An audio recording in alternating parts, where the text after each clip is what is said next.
Hello and welcome y'all to another collective tarot reading. I hope you're all doing well. Today I'm using the Wisdom Keepers Oracle cards here to get into the message. So please do keep in mind these are general readings, so you may find some of the message resonates, some other parts may not. Take that which resonates, leave what doesn't. So I'm going to be reading out of the book for this one here. We have Mindfulness, number 33.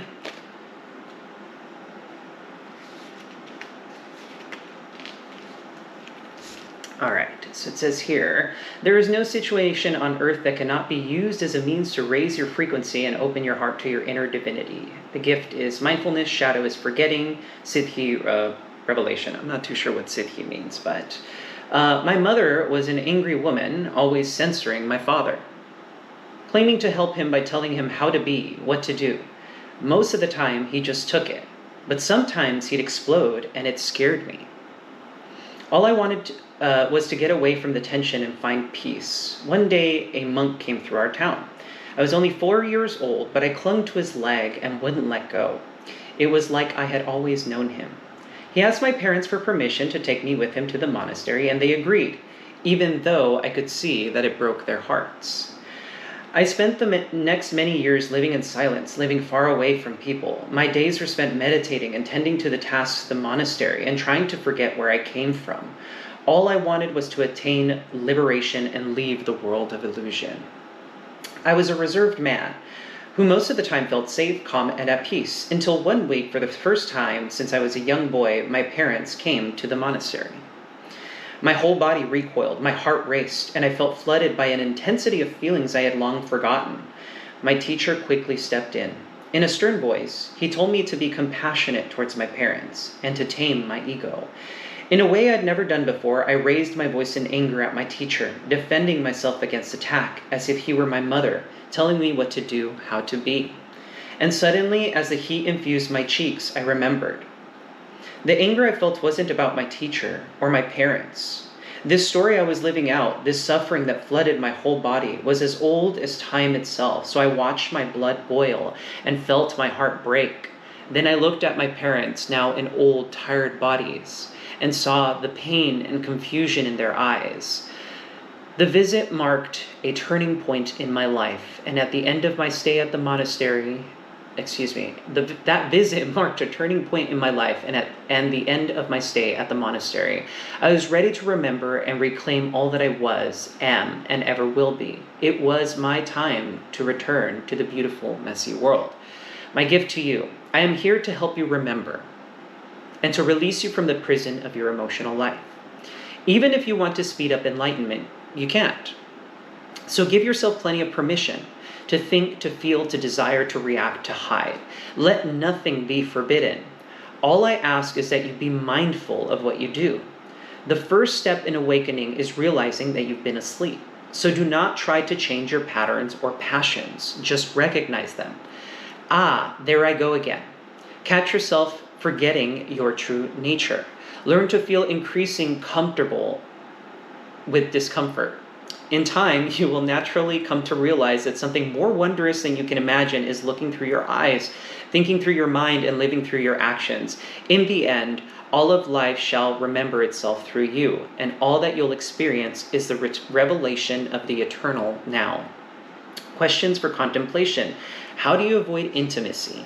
Do you hide behind your work, a spiritual practice, or a philosophy?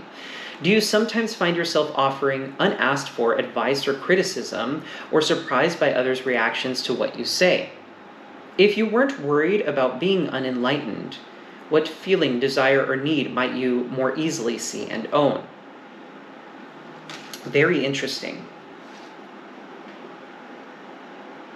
I think these are some excellent questions for contemplation. Do you sometimes find yourself offering unasked for advice or criticism, or surprised by others' reactions to what you say?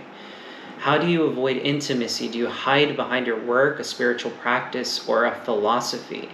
I think these are really fascinating, very deep questions for contemplation. I'd say, all of us are, to a certain extent struggling with, considering the nature of this channel, sometimes it could be about philosophies or, intimacy and trying to understand what that means to us as individuals. All right. 10 of air. 2 of air.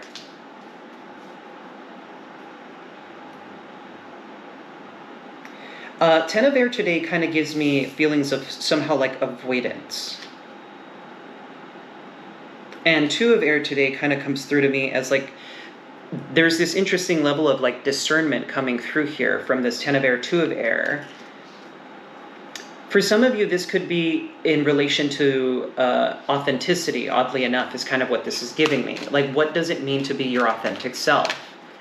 What is authenticity? And trying to discover likely what that means to you. Ace of water.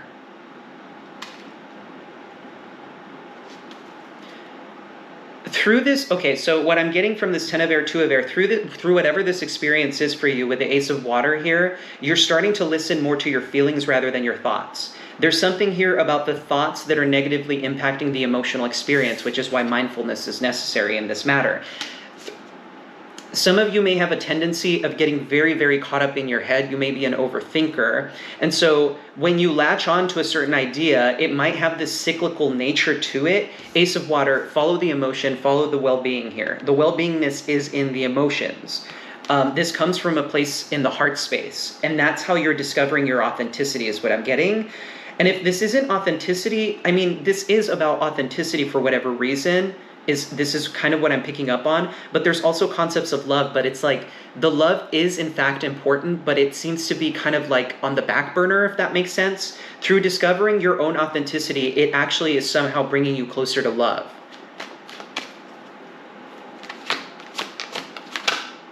Strength. Could be dealing with the Leo here. And patience. You're going to have to be really patient with yourself here. This is something that like, this is one of those like process. It's a process. This is going to take a lot of like digging deep here with the strength card and with the patience card here. It's like, take your time with it. Whatever this experience is that you're going through, this is a matter of taking your time with it. Don't try to rush it. Just sit with it. Your thoughts I'm getting are of the most like, they're the biggest contributing factor in whatever this set of circumstances is for you for whatever reason. So take your time with it because it's okay that you're slowly moving through this. I don't know why I'm getting concepts of like one step at a time, or you could be taking like 3 steps forward and then 2 steps back. But you're making the progress that you need because every time that you take those 3 steps, you recognize, yes, I'm on the right path. But then your thoughts seem to do this interesting thing that seems to like pull you back from the direction that you were going in. Page of Earth. This, interestingly enough, is kind of giving me concepts of like you're a beginner on this journey somehow. There's something about this that is incredibly body-based. Like, listen to your body, and pay attention to the needs of your body is what this is giving me. Like, what is your body actually asking you for right in this moment? This could be like, have you been neglecting maybe eating? Maybe you've been getting, oddly enough, I don't know why citrus is of relevance here. Some of you may need to consume more citrusy fruits. There's concepts of like the foods that you eat and the certain cravings for like more natural foods. Like if you have a certain craving for like citrusy foods, that seems to be of relevance here. For some of you, there's something here about maybe needing a very, very, very nice hot bath or something like that. Like, pay attention to what your body is trying to tell you here. This is somehow very tactile, sensual in nature.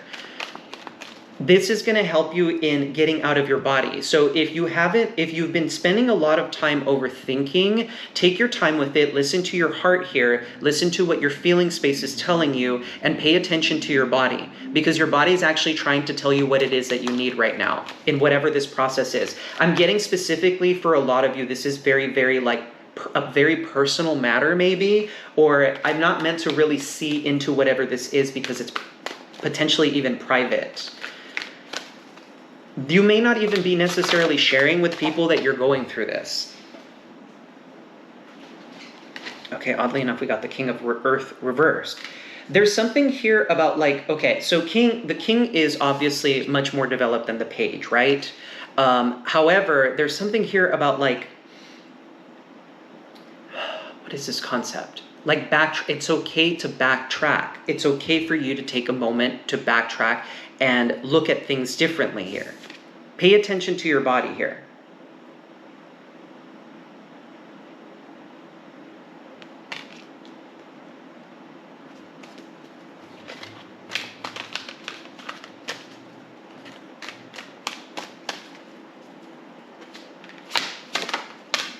King of Fire.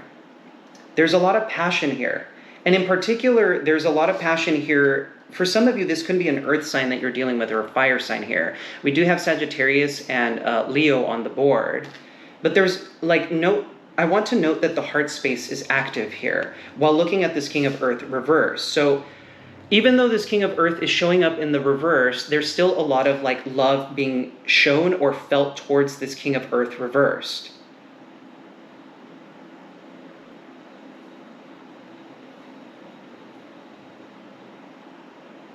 There's something here about, like, I don't know, there's a lot of love here for whatever reason. This King of Fire, I'm feeling it in my heart space too. Like, this King of Fire seems to have a lot of love towards whoever this King of Earth is, even though they're showing up reversed for whatever reason.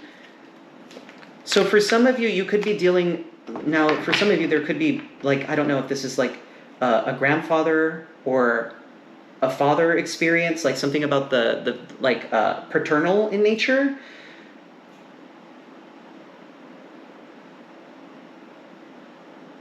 There's something here about disappointment too, for whatever reason.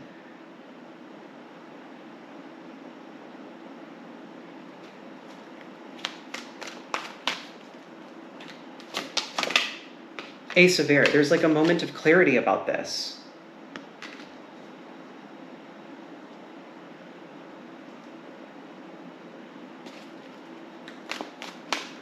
This seems to come in lightning fast though, like it's sudden somehow.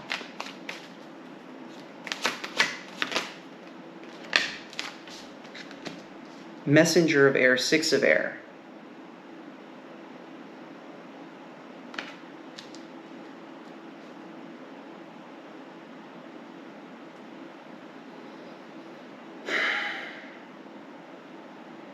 There's a calm coolness in whatever this is.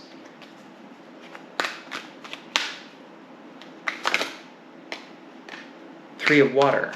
There's something here about friendship as well.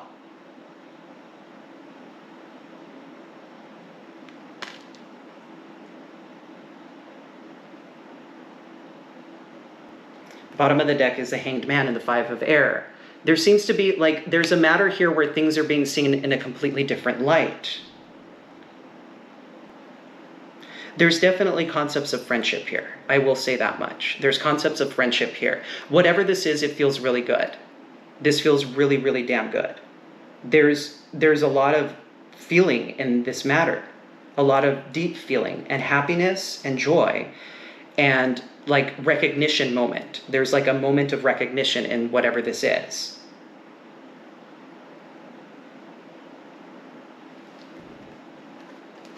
Something about, we have the Emperor here, so you could be dealing with an Aries. So there's something beautiful about this experience too. Like there's something empowering as well about it.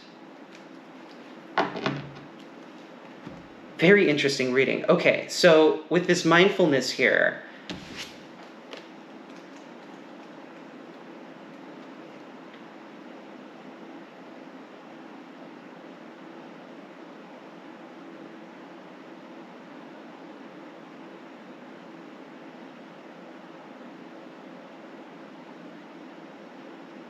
now, this is a really interesting question. If you weren't worried about being unenlightened, what feeling, desire, or need might you more easily see and own?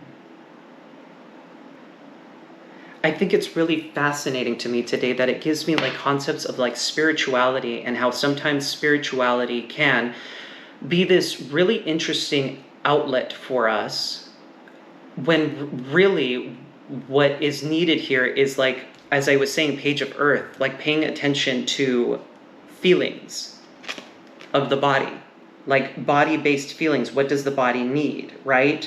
And so sometimes we can get caught up in the concept of wanting to be enlightened and to be better and overall like a spiritual person, but sometimes one requires to backtrack in order to recognize faults, weaknesses, opportunities for growth, et cetera, et cetera, et cetera. Like the list goes on, right? Sometimes it could be an outlet for us to try and avoid certain emotions that we've been experiencing. And so I'm getting the sense here that there's a lot of beauty in whatever this is, because this backtracking, there's a lot of love in whatever this situation is. There's a moment of clarity about it, and something is being seen in a completely different light, in like a very positive light. I don't know why I'm getting like this. There's like this interesting opening up, like joyous moment in this for whatever reason. And it's beautiful. It's beautiful. Whatever this is, it's good. It's definitively good. It feels really damn good. Okay, so I'm going to go ahead and end the reading here. I feel like I was kind of like rambling on here, but if you felt this reading resonated at all, please feel free to leave a comment down below. I love hearing from you guys, and of course, if you enjoyed the reading, please hit the like and subscribe button. It's greatly appreciated, and I will catch you guys next time. Take care. Bye-bye now.